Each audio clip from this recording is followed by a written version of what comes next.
nome de Jesus. Aproveitar que você está de pé. Vamos abrir a palavra em Salmo número 51.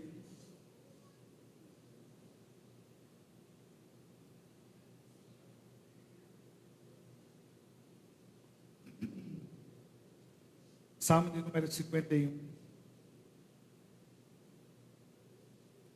Vamos ler o verso 10.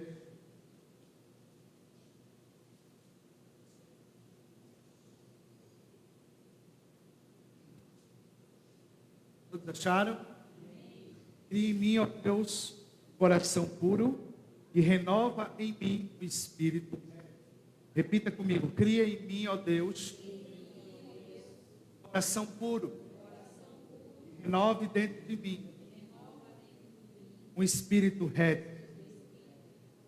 Senhor, esta é a tua palavra. Fala conosco nessa manhã. Abre os olhos do nosso entendimento, Pai, para que possamos compreender que o Senhor deseja falar aos nossos corações.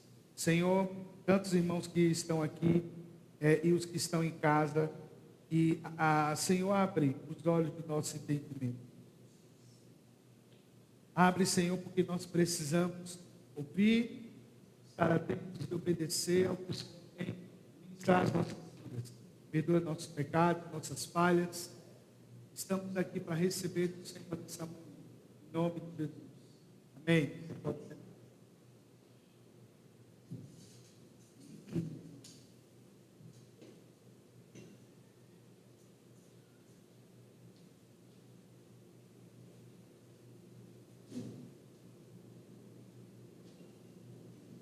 Irmãos, hoje eu quero compartilhar uma palavra com vocês.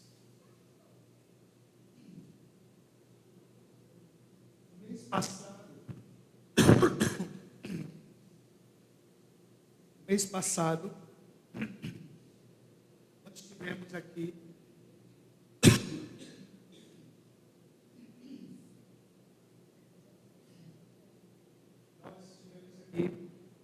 falando, sobre família, banco familiar, criar uma estrutura protegida na graça e na vontade de Deus para a nossa família, Então, passado, tempo muito precioso aqui com o pastor Marcos, que trouxe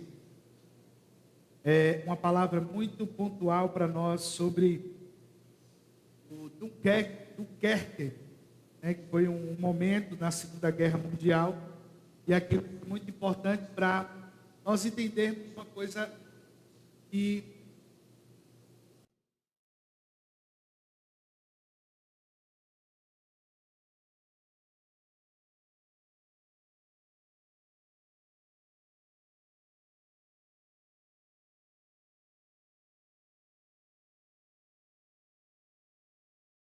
suas conquistas, as pessoas deixaram de priorizar as famílias para priorizar objetivos financeiros, objetivos emocionais.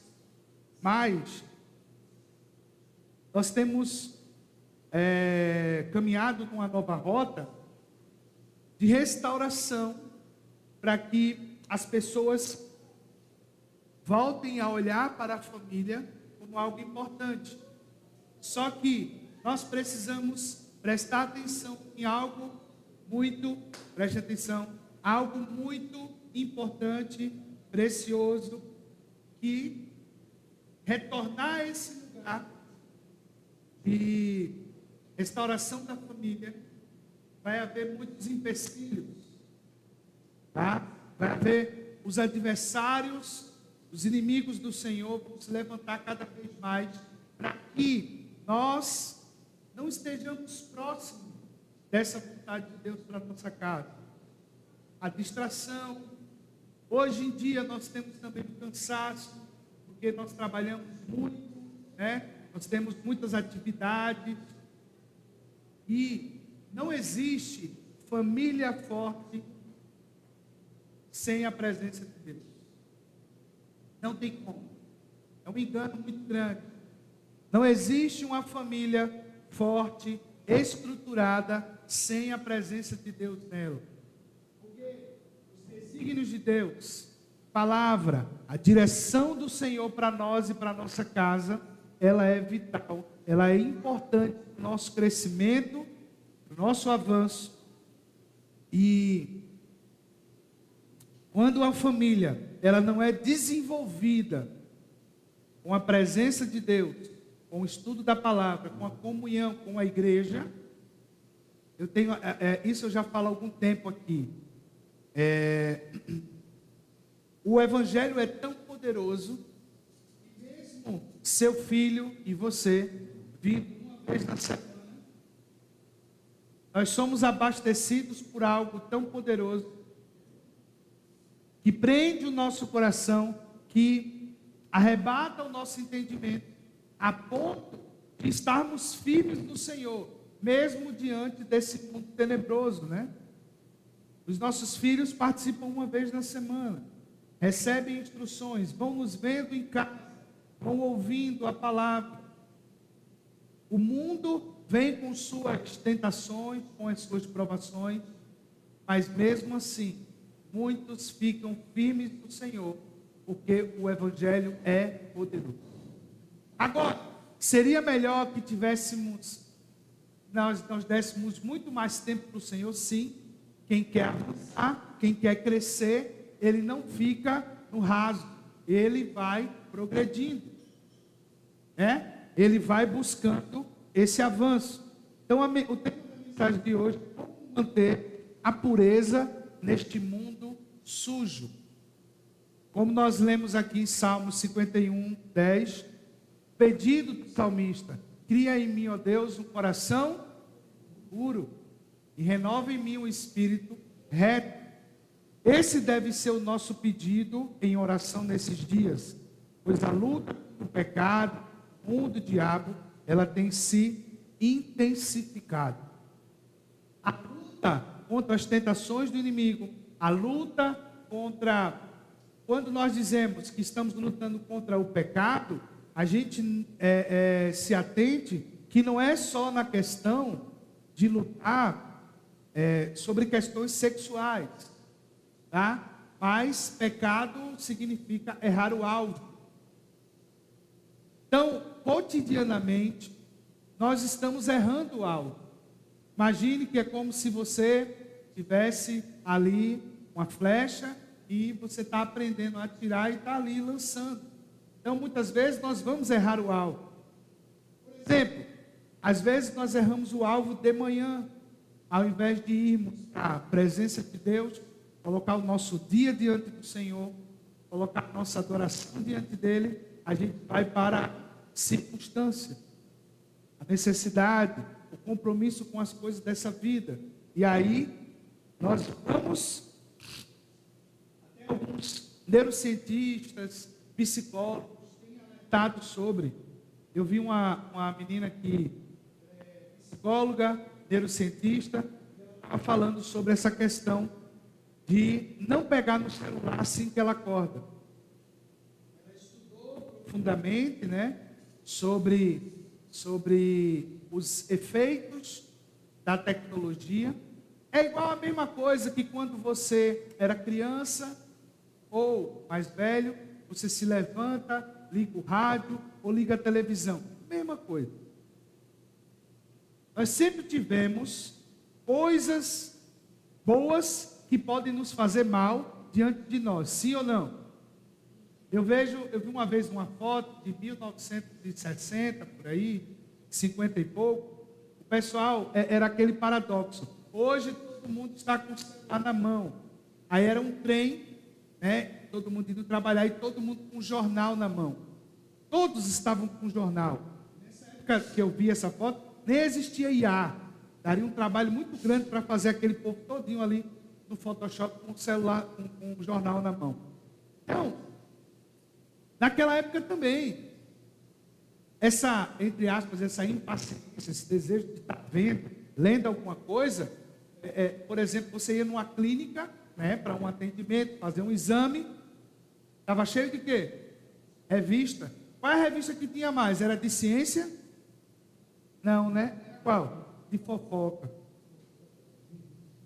Revista de fofoca tinha era muita. E qual era o canal que estava ligado se você ia de tarde?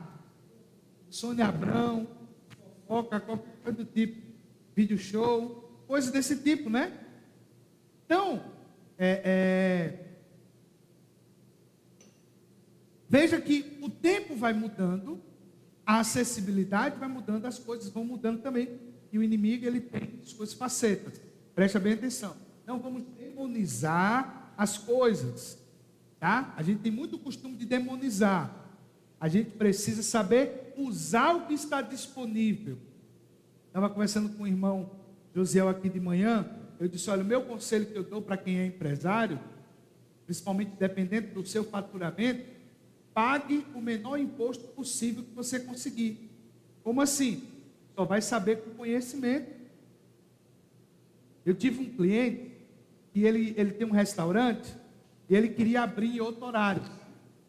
Ele tinha um bom restaurante no funcionamento do horário do almoço. E o Sebrae cobrou na época uns R$800 para fazer uma consultoria para ele. Só fazer uma consultoria, fazer uma análise de mercado e dar para ele a melhor dica de como ele fazer. E aí vem, muitas vezes em nós, esse instinto intuitivo, que nós temos uma rejeição ao conhecimento. Repita comigo, eu preciso aceitar o conhecimento. A palavra de Deus diz que o povo morre, perece, né? Perecer, significa morrer, por falta de quê? Conhecimento. Então você pode matar a sua profissão, você pode matar o seu casamento, você pode matar a criação dos seus filhos por ignorância, por falta de conhecimento. E aquele irmão não quis aceitar. Não, eu vou pagar um negócio desse e tal.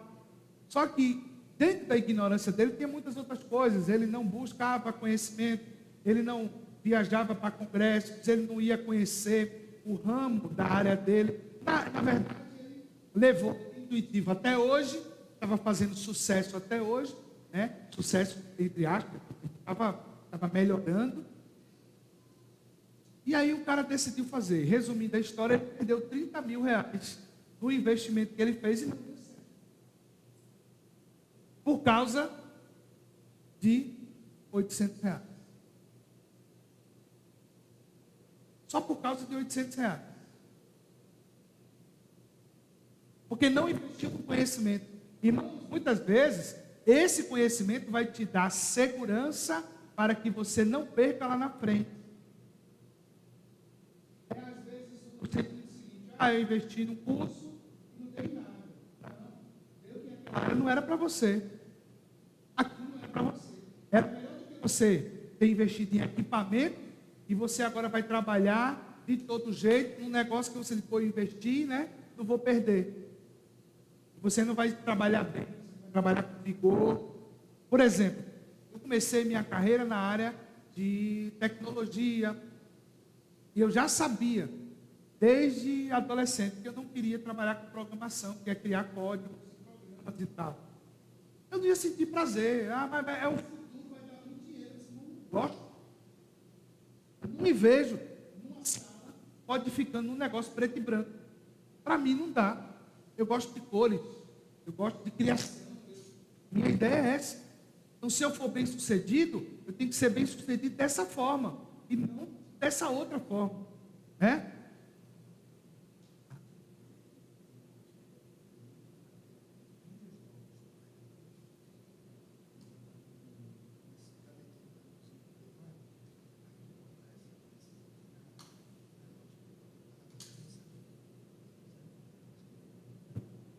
Então,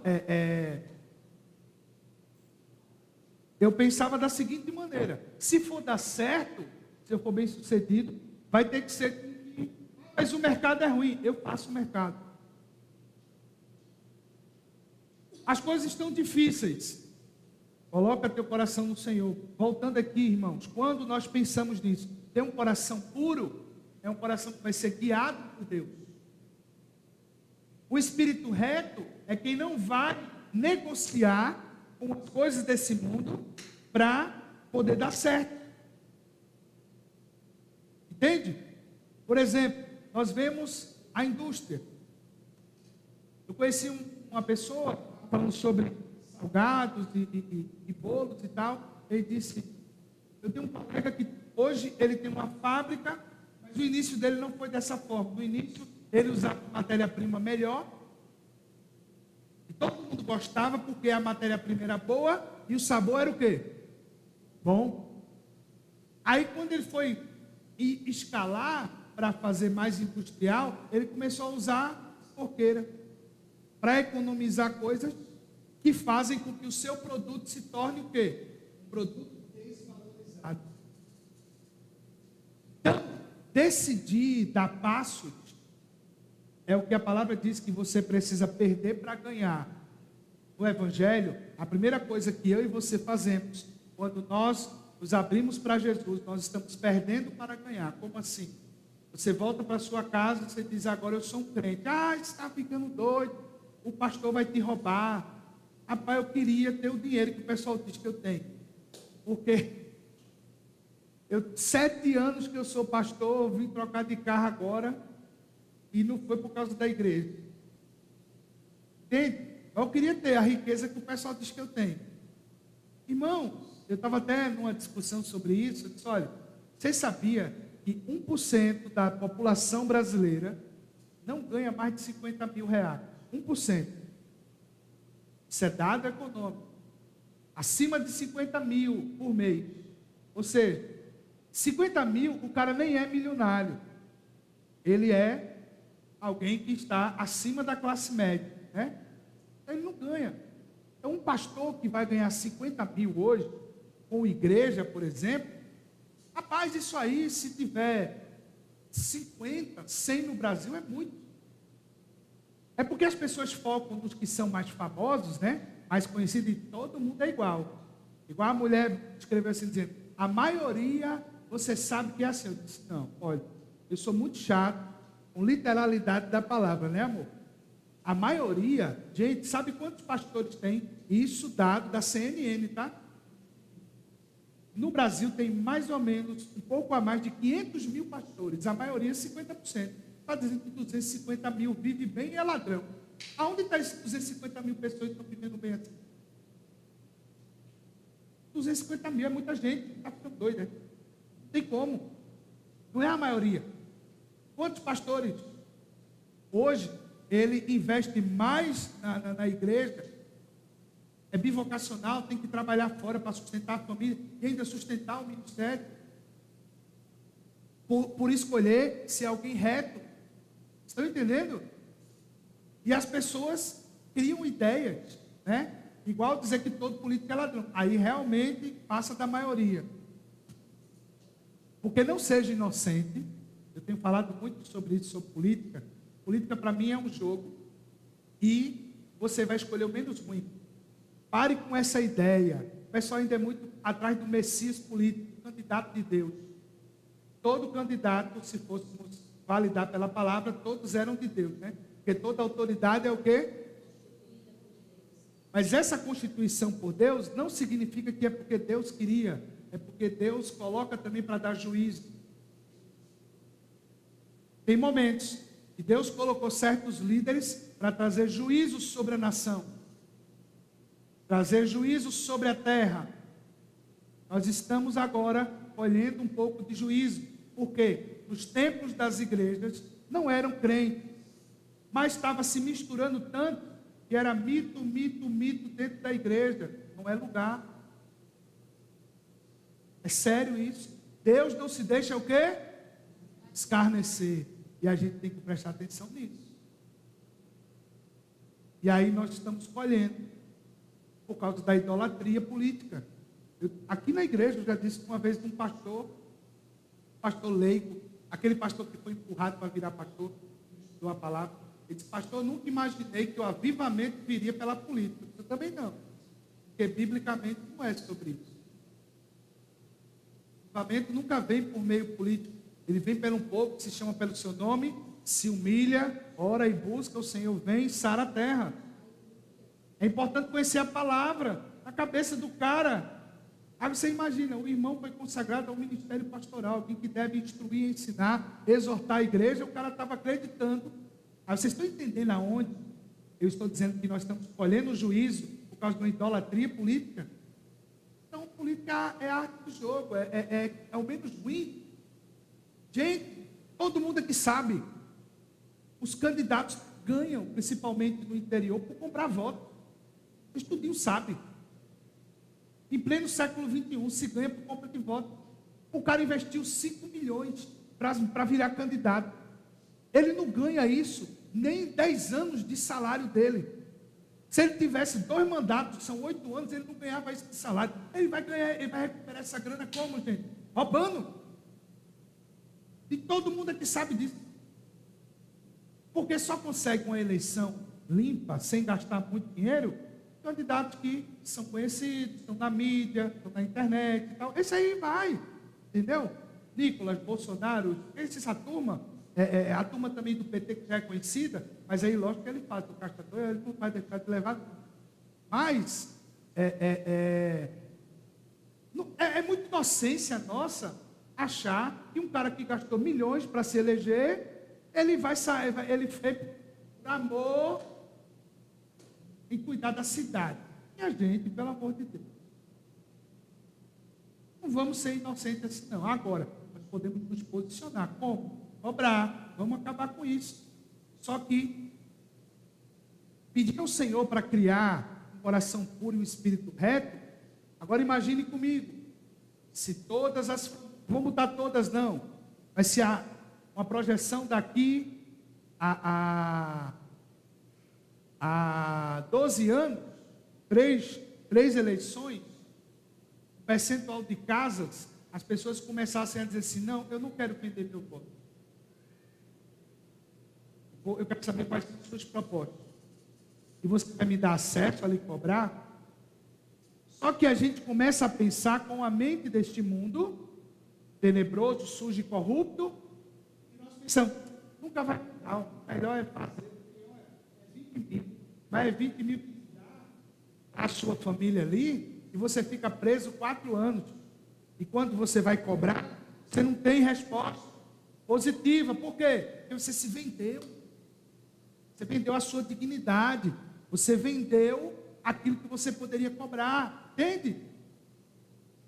Nós estamos clamando. É um ano político. E parece que a gente joga palavras ao vento, mas não é ao vento. Nós jogamos a região celeste. Senhor, coloca homens com coração temeroso ao Senhor. E nós não podemos deixar de orar isso. A forma como nós vemos o mundo, ela determina e muito o nosso estado emocional para prosseguir ou retroceder. A forma como você está vendo esse mundo vai nortear a sua vida. Você está vendo esse mundo sujo, tenebroso e geralmente dizemos, não tem esperança, não vai dar certo. Esse mundo não tem mais jeito. Se o mundo não tem mais jeito, mas você está nesse mundo para fazer a diferença e Deus nos capacita para isso, amém? Abra sua Bíblia em Mateus capítulo 6, a partir do versículo 22.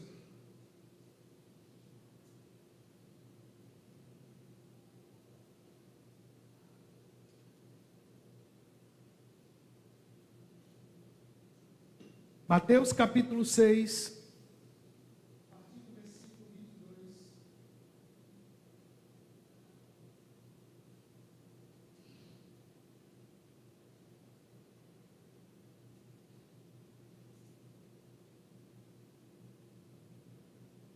a candeia do corpo são os olhos, de sorte que se os teus olhos forem bons, todo o teu corpo será luz.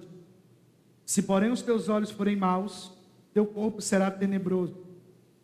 Se portanto a luz que está em ti são trevas, quão grandes serão essas trevas?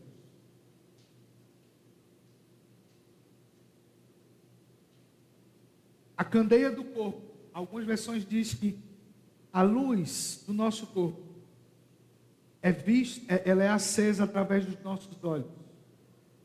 Os olhos são a candeia do corpo. Os olhos, ele ilumina o corpo. O que você vê A lâmpada. Os olhos são a lâmpada, né? Candeia vem do candeeiro, que é lâmpada para iluminar. Então, os olhos são essa lâmpada do corpo que ilumina o nosso corpo. Só que o que chama para a minha atenção nesse texto aqui é se a luz que habita em nós são trevas, quão grandes trevas são? Irmãos, isso aqui é muito sério. Se o tipo de luz que está iluminando o meu corpo são trevas, como assim trevas trazendo luz para a minha vida? É igual aquele paradoxo que nós já falamos aqui sobre trabalho em vão, né? Se o Senhor não edificar a casa, em vão trabalhos que edificam. Então, irmãos, aqui nós estamos vendo algo tremendamente poderoso na nossa vida. Quando a palavra diz, nós estamos orando, crie em mim, ó Deus, um coração puro, estamos pedindo para Deus sondar o nosso coração, dizer, Senhor, dá-me o coração igual ao teu, muda a minha vida. Quando você canta ou declara isso, você precisa estar disposto, ou no mínimo, obediente ao que Deus vai provocar na tua vida, amém? Tem coisas que nós oramos hoje, começamos a viver amanhã, ou daqui a um tempo, e a gente não suporta a pressão, e começa, mas Senhor, por quê? Você não orou? Você não falou naquele culto?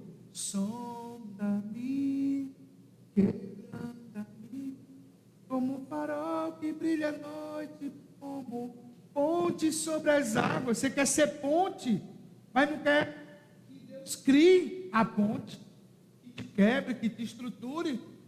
Usa-me. Todo crente, ele tem desejo no seu coração de ser usado pelo Senhor, porque é o Espírito de Deus que está em nós. É só pelo Espírito de Deus que somos mudados a servir o outro. Qual é o primeiro e maior mandamento? Amar ao Senhor acima de todas as coisas e amar o nosso próximo como Jesus nos amou, que foi servindo. Nós estamos baseados nesse ensino, nós estamos baseados nesses mandamentos, nesses princípios. Então Deus vai nos provocar a isso, a que a nossa resposta não seja uma resposta só de momento. Está todo mundo ali fazendo, eu vou. Entende? Então, querido, se há trevas em mim e eu estou as considerando como luz, como assim? Vamos lá. Nós vemos hoje pessoas totalmente embriagadas com o desejo de cumprir as suas coisas. Como assim? Focada nos seus próprios interesses. Nós estamos vendo no mundo, nós estamos vendo na igreja, nós estamos vendo na família, 3 estruturas importantes sendo afetadas pelos próprios interesses. Pessoas que, se der para mim, está ok.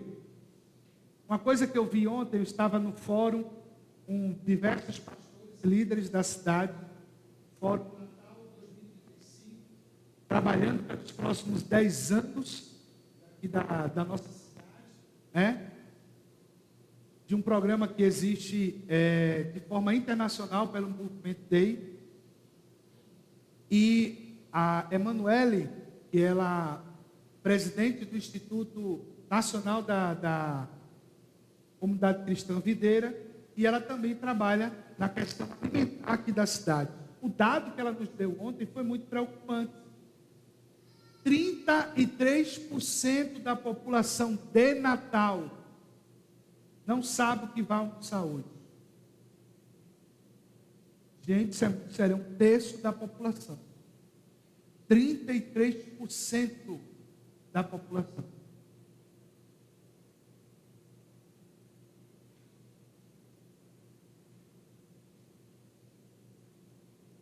Tem coisas que a gente não sabe, a gente não está envolvido. Eu estava falando sobre o impacto social, e ela deixou uma frase muito, muito interessante, que a dor do outro não pode ser invisível a nós. Porque antes, você via um morador de rua, alguns anos atrás, um viciado, você sabia quem era o cara. Você já sabia quem era, né? A pessoa. E tu já sabia que era para droga. Hoje você está no sinal, você tem grupos, pais de família, filho, muita gente. Enquanto o governo está dizendo que as pessoas saíram do mapa da fome, eu não sei quem foi essas pessoas que saíram do mapa da fome, porque na minha cidade aumentou. Tem pessoas que tu conheces, gente, que estão precisando de cesta básica, que não consegue emprego. Mas o que é que nós vamos fazer? Nós vamos só jogar a culpa no governo ou nós seremos instrumento de justiça? Estão entendendo? Nós precisamos ser instrumento de justiça. Nós precisamos nos levantar. Pastor, está faltando para mim, mas você vai dar. Porque no momento da escassez, da dificuldade, que Deus traz sementes para a gente também lançar. Leni falou isso aqui na palavra de oferta sobre a viúva. A palavra que Deus deu para o profeta ir até a casa dela. Ele pode dizer assim, meu Deus do céu, já está ruim aqui. Onde eu estou, acabou a água, acabou tudo. Eu vou lá para a casa de uma viúva. Mas Deus abençoou aquela mulher, seu filho, a sua casa, por causa de alguém que foi obediente.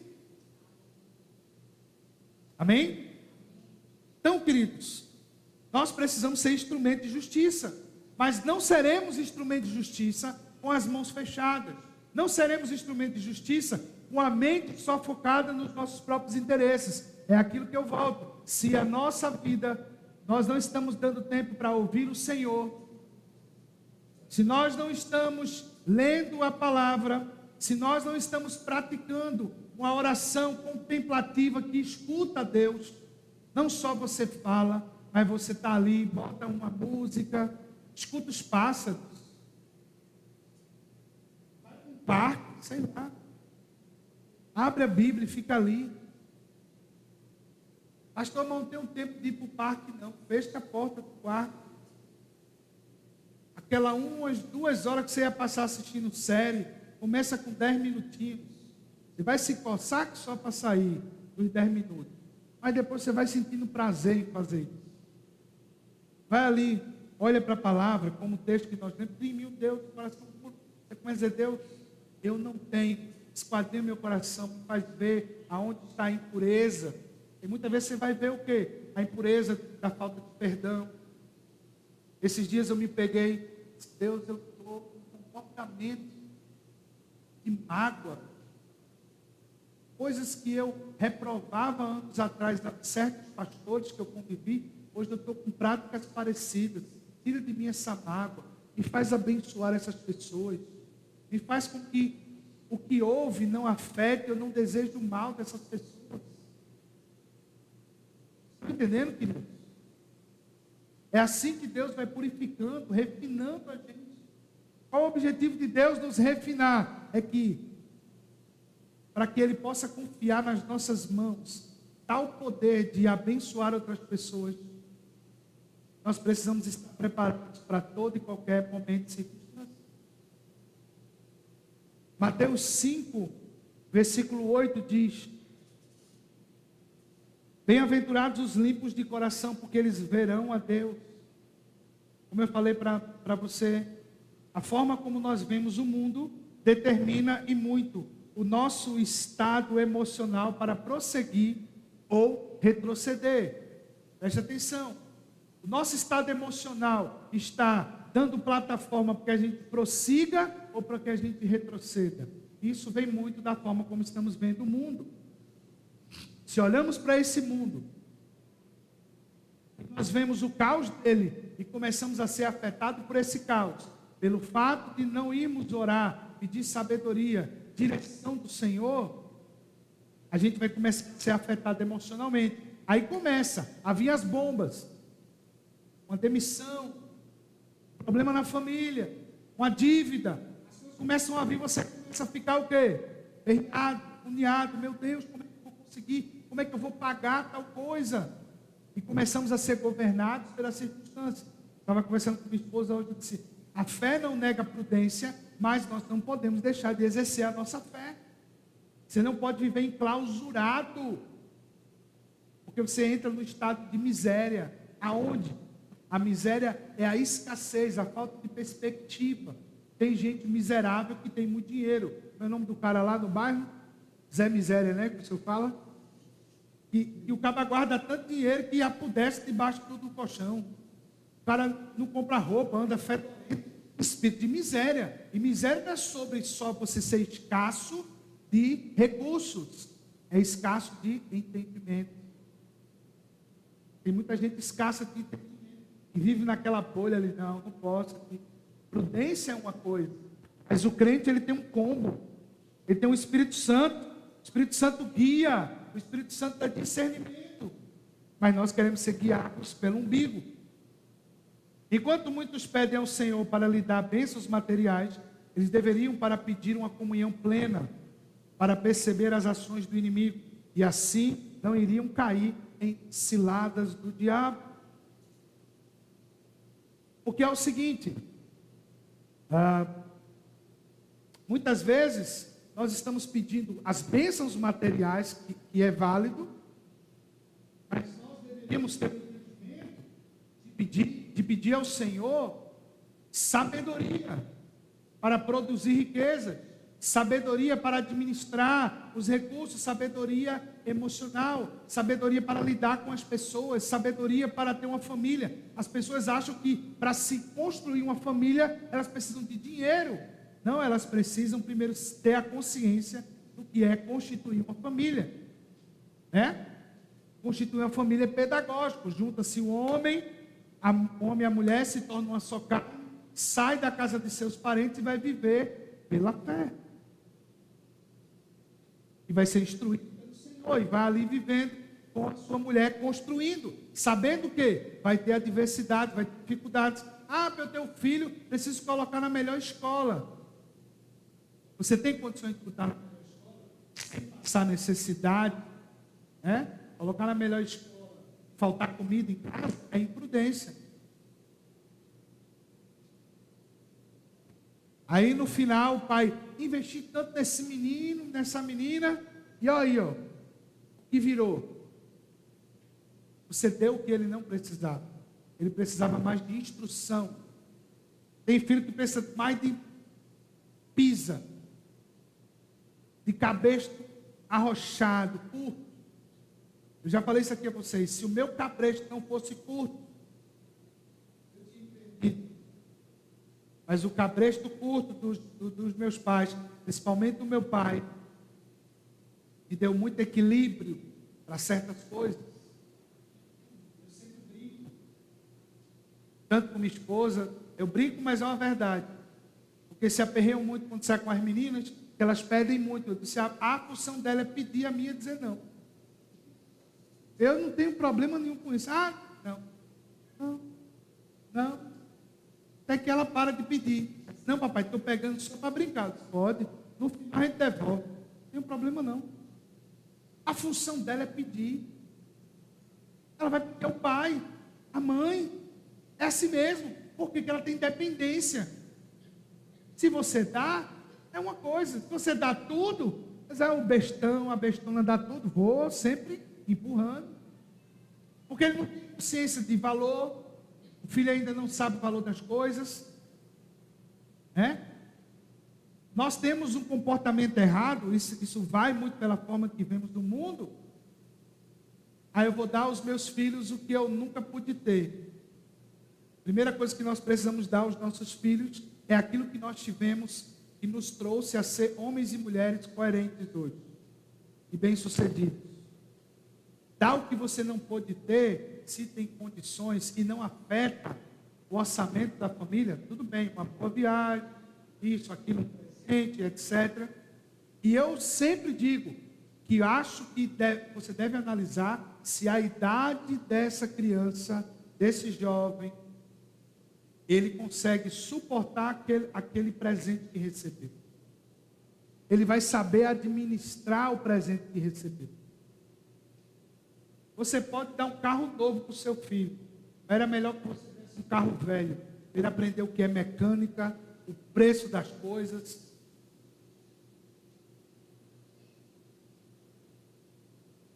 A moto, não, dá uma moto velha para ele aprender como é, e abre o afogador. Aí quando ele vai tendo as coisas, ele, rapaz, olhe, quando eu me casei, parece que meu pai, na minha mente, sentou e começou. Todos os ensinos do meu pai vieram à tona. Quando eu estava aqui na cidade, e eu precisava de um veículo para me locomover, eu era representante comercial, e eu estava sem veículo, e de ônibus era muito sofrido, chegava muito suado nos clientes, era muito ruim. Meu pai tinha em casa uma chineraizinha, 50 cilindrada.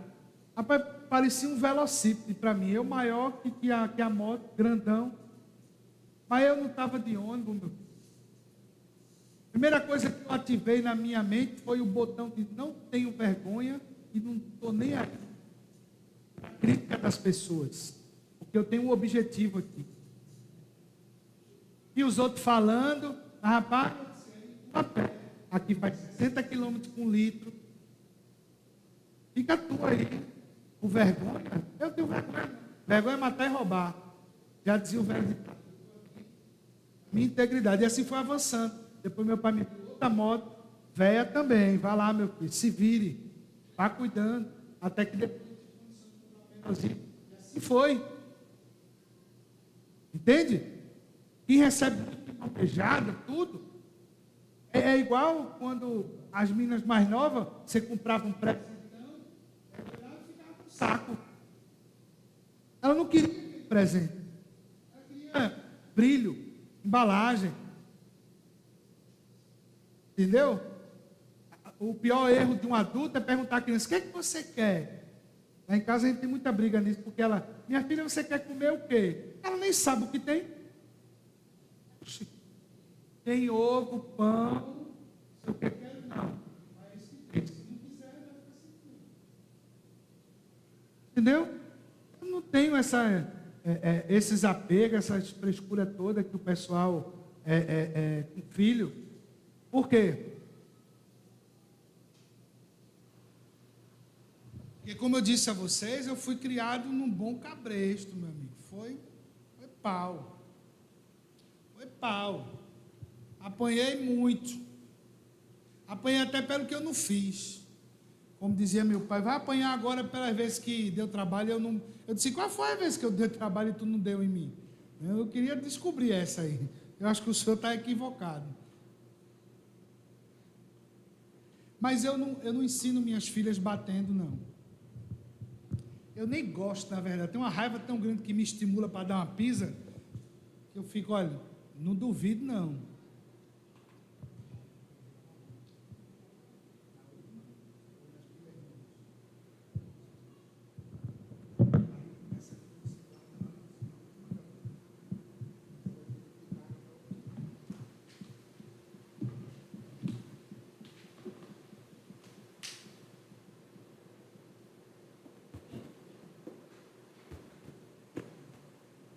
Então é importante o mundo ele está no maligno, mas nós precisamos manter a sobriedade, recorrendo ao Espírito Santo, que é o ajudador da igreja, o combo que a gente tem. Mas muitas pessoas preferem recorrer às coisas dessa vida, aos conselhos do mundo. Tem gente que vem se aconselhar comigo quando a bronca já está, estourou a bomba. Mas eu entendo por quê, sabe por quê? Porque se comporta igual aquele irmão que eu falei para vocês, que não quis pagar os R$800. Não, eu conheço, eu sei como fazer, aí eu vou. Aí vai estourando e vai, não, vamos mais um dia. A palavra quando diz de fé em fé, não é de cansaço em cansaço. É uma medida que Deus, a palavra diz que a fé é uma medida. É uma porção que Deus nos dá. Então não é de cansaço em cansaço. Como é que você está? De fé em fé. Mas essa fé está produzindo o que em você? Insatisfação, insegurança, uma pseudo-perseverança, ou você está só conformado de que não tem mais jeito? Eu quero te dar uma palavra de sabedoria nessa manhã. Nosso grande problema é que nós queremos que as coisas aconteçam como a gente planeja e diz para Deus como deve ser. Vou dar um exemplo. Você criou seu filho no Evangelho, como meus pais, e nem tinha noção das coisas erradas que eu fazia. Não tinha noção nenhuma, mas Deus guardou, porque eles permaneceram vigilantes e orando. Nosso problema é que, no meio do caminho, nós olhamos para os nossos filhos, e lógico, os pais querem ver o bem, querem ver a transformação, querem vê-los amando a Jesus. E você vai se deparando, que é o seguinte, a forma como Deus nos trata, né, nos molda, depende da nossa resposta. Então, às vezes, Deus nos dá uma proposta e a nossa resposta para Deus é uma resposta de incredulidade, é uma resposta de rebeldia. Mas a gente acha, lembra daquele versículo que fala assim, as trevas que estão em você é luz para você, quão grandes trevas serão? Então, às vezes eu estou levando a vida como eu quero, como eu acho, e não nos conceitos de Deus. Para muitas pessoas o conceito de Deus é só naquilo que lhe interessa. Se é interessante para mim, esse versículo está bom. É tanto que você vai ver essa turma da nova era progressista, elas só conhecem Jesus por causa da Bíblia Sagrada. Sim? Não conheceu Jesus pelo Alcorão. Não conheceu Jesus pelo livro de Allan Kardec. Não conheceu Jesus pelo Xangô. Só conheceu Jesus por causa da palavra de Deus, da Bíblia Sagrada. Mas eles querem um Jesus dos inícios de Mateus 5, mas não quer depois o que Jesus vai falando para alinhar a vida. Eles querem um Jesus que perdoa a pecadora, mas não querem um Jesus que diz, você precisa largar seu pecado. Você precisa largar a mentira. Você precisa largar aquilo que te destrói por dentro. Então, como nós vamos permanecer puros nesse mundo tenebroso? Recapitulando o que nós falamos hoje. Precisamos pedir a Deus em comunhão e Ele nos dê esse coração puro. Mas Deus só vai dar quando eu me dispor para, Senhor, sonda meu coração. Sonda meu coração, sonda minha vida. Abre os olhos do meu entendimento. Me faz ver o que eu estou fazendo de errado. Senhor, eu acho que eu entrei numa fofoca aqui que não era para eu entrar. Me perdoe. Entende? O crente precisa crescer no Senhor a cada vez mais que ele vai vendo a Deus. Mas, se nós não estamos vendo a Deus no estudo da palavra, se nós não estamos vendo a Deus, observando a natureza, observando quem Ele é, a sua grandeza e a contemplação, nós só vamos ver o quê? O mundo em caos. E qual é a questão? Nós falamos que estamos nos fins dos tempos, estamos cansados, sobrecarregados e oprimidos, mas nós não fazemos aquilo que devemos fazer, como diz Mateus 11:28, ir para o Senhor. Nós vamos para o Senhor quando não vemos mais saída, de tanto que tentamos resolver na carne. Estão entendendo, irmãos? Tentamos muitas vezes resolver na carne. Todo recomeço tem dificuldade. Todo recomeço tem dores. Todo recomeço tem... eu estou vivendo novamente isso. Uns dias doentes, passei por algumas enfermidades, aí retornar para a academia. Menina, é terrível. É ruim demais. Com 10 minutos eu quero ir embora.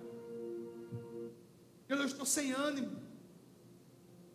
E por causa de alguns problemas de saúde que eu estou investigando, eu não posso ficar no estimulante, tomando pré-treino, porque ele pode prejudicar o coração e tal. Eu falei, Deus, me ajude aqui. Me ajude, que eu quero ir para casa, mas eu tenho um objetivo. Mas não é só isso. Tem outras coisas, controlar a comida, controlar aqui e ali, e a observação de tudo. Então, todo o recomeço, e sabe o que eu faço para me provocar?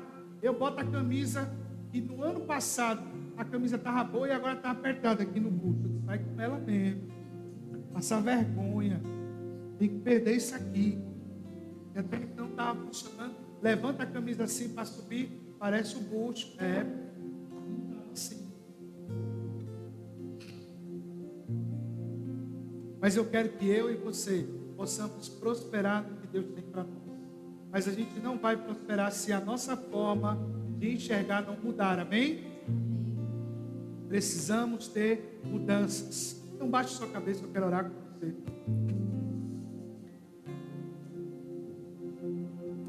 Pai justo, santo e verdadeiro, estamos aqui nesta manhã. Os que estão aqui, aqueles que estão acompanhando em suas casas. Senhor, eu creio que o Senhor tem algo profundo conosco. Trouxe uma palavra de alinhamento, de direcionamento do nosso coração. E eu creio, Senhor, que a palavra não volta vazia de forma nenhuma. Então que o Senhor venha alinhar nossa mente, nosso espírito. Faz cair por terra, Senhor, os maus que se levantam contra nós. Faz cair por terra, Senhor, provocações do diabo que tentam nos impedir de avançar, que tentam nos impedir, Senhor, de alcançar o melhor que Tu tens para nós. Eu peço, Senhor, a Ti nessa manhã, que todo sofisma, falsos entendimentos caiam por terra no nome do Senhor Jesus. Faz cair por terra, Senhor. Eu preciso estar puro. Eu preciso estar puro. Preciso ter um espírito reto. Alinha o nosso coração com a Tua vontade. Se há algum caminho mau em nós, seja arrancado agora em nome de Jesus da nossa vida. Se há,